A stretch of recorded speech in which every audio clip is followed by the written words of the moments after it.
In general, when you step onto any college campus, you expect to see an overwhelmingly liberal population of young adults ages 18 to 22. The University of Nevada campus is no different. More often than not, you will be surrounded by posters and banners and flyers all around the campus talking about different things surrounding this topic of social justice. I would bet that every single window, door, wall, or bulletin board has at some point had some sort of propaganda about social justice posted on its surface. These kind of displays are opening up an intimate dialogue that may not have ever been brought to light, and get people talking about implications that these issues hold in our society. Although there is a stigma that may prevent many topics surrounding social justice to enter into a dialogue, students at the University of Nevada, Reno are able to express their opinions on these topics through the use of free speech, as well as art and direct conversation with the university's population. During this presentation, I will be discussing such examples of social justice on the campus as shown through visual rhetoric, as well as how these topics are shaping the minds of our society's future. Gun control is currently a huge hot-button issue in lieu of the numerous accounts of gun violence in the United States. What makes this topic such a hard one to debate is the multitude and variation on the range of opinions. The most recent of shootings, including the ones that took place at the Route 9 Harvest Music Festival in Las Vegas, Nevada, and the shootings at a high school in Parkland, Florida, promoted the March of Our Lives that happened in areas all around the United States. In Washington, D.C., people of all walks of life talked at the rally, including Martin Luther King's granddaughter, 9-year-old Yolanda Renee King, Naomi Wadler, as well as a student who experienced the school shooting, such as Samantha Fuentes. In this picture, we see a sign on a door going into a lecture hall that says, "This piece of paper outrages you, but neo-Nazis don't," in bold, dark lettering. In a smaller font underneath the large lettering, it states, "President Mark Johnson approves student participation for the March of Our Lives because on the surface it isn't a racial issue. Gun violence is a racial issue." On the other side of this page, it reads, "Gun violence is a civil rights issue," in the same large, dark lettering. This poster is on a piece of 8.5 by 11 printer paper and was taped to a glass door. The large font takes up the majority of the paper on both sides. For this particular piece, it is hard to decide if something is suggested or not.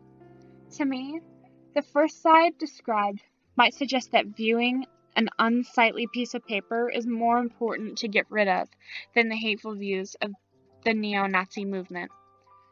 On the other side, I view the paper as a completely different topic that goes with the smaller text on the front.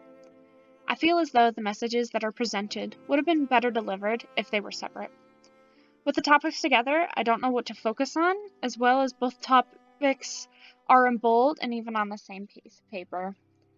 The only thing that I can say is that this kind of thing can get people talking and asking questions. Phyllis wrote in an article about how teachers are asking questions about how safe our schools are, and if schools are taking drills and safety precautions too far. To continue, the graffiti stairwell in the Church of Fine Arts building at UNR is a landmark for all students who attend. The stairwell is always and forever changing with an ebb and flow. It is a place where anyone can let their creative juices flow in an unhindered way. However, in some cases, like in the fall of 2017, this creativity is felt with differing opinions on its correctness. The portion of the stairwell shown is dominated by a large swastika in bright red paint. This symbol was painted over a whited out section of the wall. To the right and left, we can see that the edges of past works are now covered over with the swastika. Above the swastika, the words, "Is this political enough?" in large capital letters, is in the same color paint. Very faintly in thin lettering, there's another saying, of expletive Nazis to the right of the swastika, between the two arms of the symbol. The symbol of a swastika already has a lot of meaning behind it. In this way, the artist did not have to do a whole lot in order to get the opinion across. I also found it quite interesting that they whited out the part of the wall on which the swastika is placed. This might suggest that difficult topics need to come to the forefront of conversation, and in order to do that, the surface must be devoid of all other distractions. The choice of the color red must have been a strategic one, in that it is an easy color to see. It also has a connection to the symbol itself, a swastika of the Nazi regime. I feel that while this piece of work got a lot of attention around the campus, it may not have been the attention that the artist was looking for, other than the fact that it started a dialogue about the topic.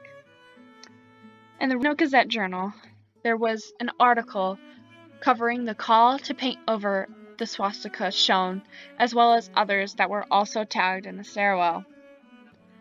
One student said, quote, "As a student, I stand against the individual or individuals and their act of hate and vandalism on the church fine arts stairwell," end quote, on a social media account. I don't think that the person who put the swastika in red was a supporter of the ideals held by the Nazi regime, mostly because of the statement of the swastika itself. I would believe that the artist was trying to open up a conversation to talk about the rally that took place in Charlottesville, Virginia, particularly the attendance of a UNR student and faculty member. A picture of a student, later to be confirmed as UNR student Peter Ciankovich, was later shared on a social media account showing students shouting while holding torches. According to the article written in the Reno Gazette-Journal, Ciankovich still planned to attend the university in the fall. The first rally took place on the University of Virginia College campus. This is where the picture was taken. The next day, the rally continued. There were 3 killed. One was killed when a car plowed through a group of counter-protesters. 2 more were killed in a helicopter accident when a police helicopter that was monitoring the rally crashed. In addition, 19 others were also injured. When dealing with hard topics to discuss socially, students at the University of Nevada, Reno are taking steps to open up our dialogue. Students may act anonymously, without fear of how someone will react. We can start a conversation about hard topics even if the view of the work might be construed. In a way, that is the purpose of a college education, to learn how we can change our futures for the better through activism and the courage to speak out.